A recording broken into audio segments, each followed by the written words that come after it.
ወፍጮ ቤት ገብተናል። አበባው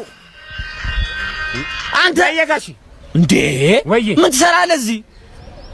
ወፍጮ ቤት ገባሁ እኮ አጎቴ ያስገባኝ። እንደዚህ ቃል አደርስ ምናምን ስወጣ እየተፈታተው ነው የምመጣው። አራስ ማረጎ በደዘ አይነት ክፍተት ሰዓት ስማ ወይ ጤፍ አለ አይደለ? አለ 120 ብር ነው እንደ ድሮ። አዎ 50 ኪሎ የተለመደው ነው። ይቻላል 120 ብር 25 ኪሎ ጤፍ አድርጉታ 15 በቆላ 10 ሩዝ። የሚገርም ነው። ቀጭ ያለ ለምን እርግጠኛ እርግጠኛ እንደዚህ ልርገፍለት እርግጠኛ ነው። ይኸውልህ እኔ አምናለሁ። ራስህ ነፍተህ እቤት አመጣዋለሁ። እኔ አልነፋም፣ ግን እኔ ተሸክሜ አመጣዋለሁ። የሚነፋው በላይ ነው። በላይ በ25 ብር ይነፉለታል። ይምፈልጥ በቃ አንዱ አለምን 30 ብር እምቢ ብዬ እኮ ነው የመጣው አይደል? በቃ ዞር በሉ ጋሽ። ይኸውልህ የሰፈር ሰው ነህ። ቹንክል አቀብል ዞር ዞር በሉ በቃ። ቲፒካል ወፍጮ ቤት ውስጥ አለ ታውቃለህ። ራሱ ትክክለኛ ኢንተራክሽናቸው ነው። ግን ወፍጮ ቤቶች አብዛኛው ጊዜ ከሴት ጋር ነው እንደዚህ የሚያወሩት።